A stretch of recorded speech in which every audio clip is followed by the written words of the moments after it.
John Kramer is back, and so is Billy the Puppet with Saw 10. Set in between the first and second movie in the franchise, the series goes back to its roots and puts individuals with no moral compass and an exploitative nature to the test, in order to see if they can survive. In this video, I'll be breaking down all of the traps, discussing that post-credit scene, explaining the ending, and sharing my overall thoughts in a review. So let's get into it.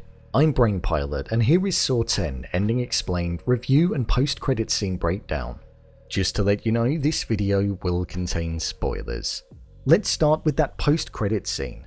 As the movie was going on, I thought to myself, there's a cog in this wheel that hasn't been dealt with yet, and it was the guy that lied about being ill in the group who claimed to be cured by this special treatment, and ultimately gave the website to John Kramer. This was Henry. Within this post-credit scene, we saw Kramer inside the chamber that we'd know all too well from the first and second movie, and we actually saw the body of a character from the first movie there as well. This was Adam, after he was left to rot in there by Lawrence during the ending. He was there on the ground, and it showed that some time had passed due to the fact that he looked like what he did at the end of the second movie. Within this scene, we saw that Henry was being held upright as part of a trap, and when Kramer lifted up his top, his scar was gone, showing that he was lying about his illness and that he was in on the act in getting people to be sent to Cecilia, and then pocketing money after not carrying out any surgery on them whatsoever. With the trap looking like it was set to go off, moments before it did, adding the final touches to the trap was Detective Hoffman, a character that we know from the later Saw movies, Saw 3 and onwards. He was almost in disbelief that the person that Henry tried to scam was John Kramer, somebody who would most definitely seek revenge. This also confirmed that Hoffman was the detective that Kramer was speaking to in the earlier parts of the movie, when he wanted information to be found on all of the people that were involved. As this happened, the camera moved in towards Henry in a fast fashion and was spiraling around as the movie then cut to black and it concluded for good, showing that Henry would be given the same opportunity as everybody else. Would he live or would he die? Who knows? They may make another movie that starts off with this trap, something that they've done before, meaning that it will directly follow on, so we may actually see if he does end up surviving at some point. This was a great post-credit scene, and it gave us fans something special with the chamber returning and also Hoffman, so I appreciate that. The ending explained. All good Saw movies have good endings, and this one had exactly that. A twist that meant that Cecilia, the person who thought that she had the upper hand, would actually face a wrath that she didn't expect. With Kramer seeking revenge on everybody involved in the organization that promised to cure his illness, despite the fact that it was just one big money-pocketing scam. By the time that it got to Cecilia, we saw that Parker revealed himself to be in on the scam too, and was in fact Cecilia's lover, hence why he ended up arriving at the warehouse. With that, it meant that he got Cecilia free and forced Kramer into a trap so he could face what many of his victims had faced over the years. As this was happening, we saw Cecilia get Carlos, the little boy from earlier, and she hooked him up to the trap too. However, what Cecilia didn't know was that the trap was always intended for Kramer, but instead of Carlos, it should have been Amanda. With the bloodboarding taking place, a trap that I do delve into the next section, we saw that Cecilia and Parker went up to the main room and looked for the money, but what they didn't know was that they just walked into another trap, and that Kramer was expecting them to do this all along. With Cecilia taking the bag which she thought had the money in, it activated the gas chamber trap, which meant that the loyalty that both Parker and Cecilia had for one another would be put to the test. As gas filled the room, there was only one hole with access to fresh air, something which would make us see if Parker would stand by his words and die for her like he said that he would, or if Cecilia would save him like he did for her. However, like was predicted, she killed him and allowed herself to have access to the fresh air, meaning that her face wasn't in the gas anymore and she managed to survive. All she was left with was her conscience, as Kramer took the money and gave it to Carlos so that he'd be able to give it to his father, and ultimately they'd be able to enjoy a much better life. With Carlos saving Kramer by taking some of the blood during the boarding, he gained John's respect, and he saw him as the warrior that he was, and the person who he believed people should be like in society, the complete opposite to Cecilia. As Kramer, Amanda and Carlos all walked out, we saw that Cecilia was trapped with her head in the wall, looking on at the devastation that she'd caused, the deaths that she didn't care about, and who knows, maybe not even being able to escape. With the names of the people that she'd taken payments of being inside of the bag, it very much felt like that was done to remind her that she took money off of people that she promised hope to, and people that would have done anything in order to stay alive, so she had to live with that. Kramer believes when death is shown to people, by overcoming one of his traps, they'll have a newfound respect for the life that they gained, and they won't act in that certain way again, like what happened to Amanda. So I do wonder if Cecilia will change. Maybe haunted by the names of the people that she lied to and are now dead, she might. The gas chamber trap was always intended, and I loved the fact that we were hit with it right at the end, and also the understanding that John Kramer always has something else up his sleeve. The traps. Now this is what tends to make the Saw movies and what they're most known for. The first trap that we saw wasn't even a trap that actually existed in reality. It only existed inside of the mind of John Kramer, and this was after witnessing a hospital worker that was a thief stealing from somebody that was in their duty of care. There was a vacuum suction hooked up to their eyes, and they had 60 seconds to twist the dial around to number 5, which would break all of their fingers in order to save their eyes from being pulled from their head. Something which in Kramer's imagination the subject didn't do, but I'm guessing that's because Kramer was imagining how it would work. The next trap that was present was the pipe bomb trap. This was one that we saw on Diego, the taxi driver. Diego had 2 bombs attached to both of his arms, and the only way that he was able to stop them from going off was by digging into his flesh with what was taped around his hands, and then pulling them out and throwing them away. If this wasn't done in 2 minutes, then it would detonate. The third trap was centered around a giggly saw. Valentina had 3 minutes to remove her leg with the saw that was in the box, and then, with the suction device that was present next to her, suck out 3 ounces of bone marrow.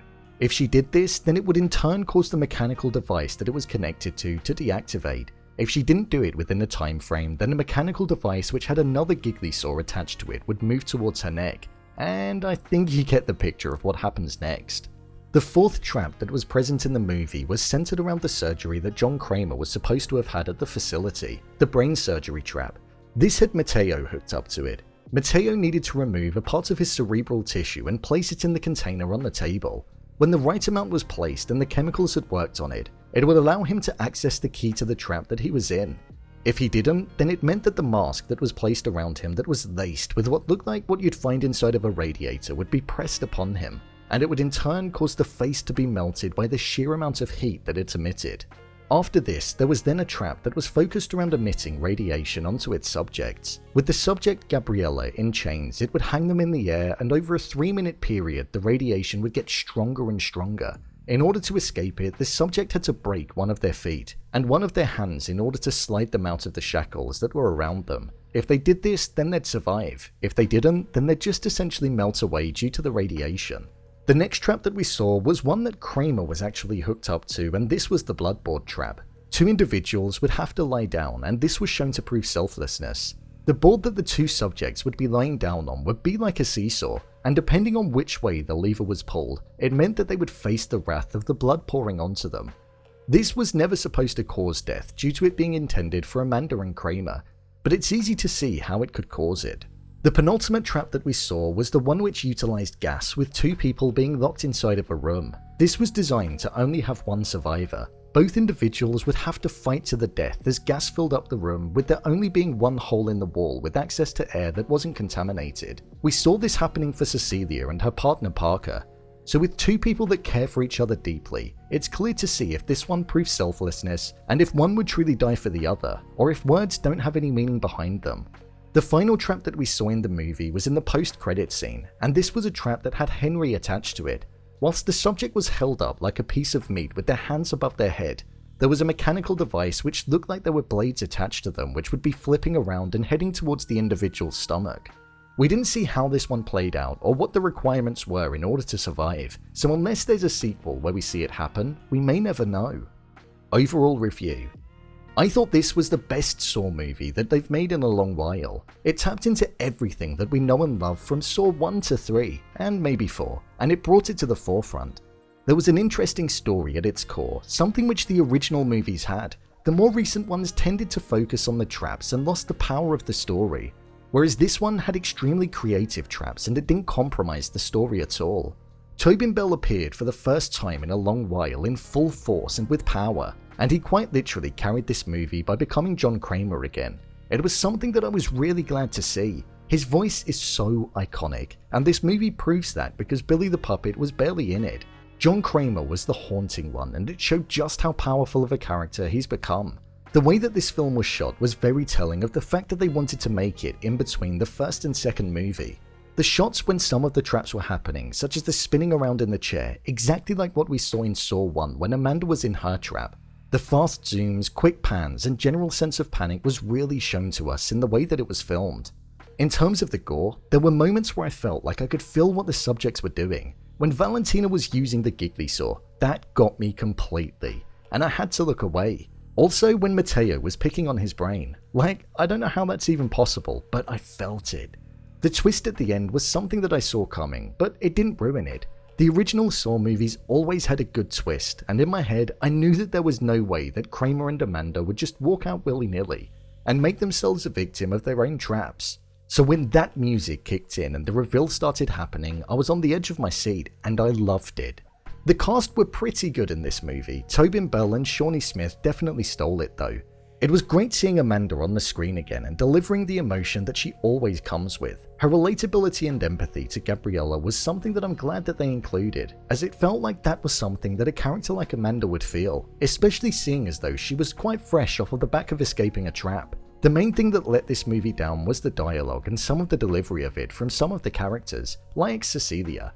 Some of her dialogue was quite painful to listen to and the delivery was quite stale, almost like it was being read from the script and not memorized. At first, before seeing the movie, it's easy to be like, ugh, another Saw film. But trust me, this one is worth the watch and it's been created with the fans in mind. Something I really appreciated about it. It's not a cash grab. Well, it might be, but at least there's been thought behind it. So, there you have it. Saw 10 ending explained, review, and post-credit scene breakdown.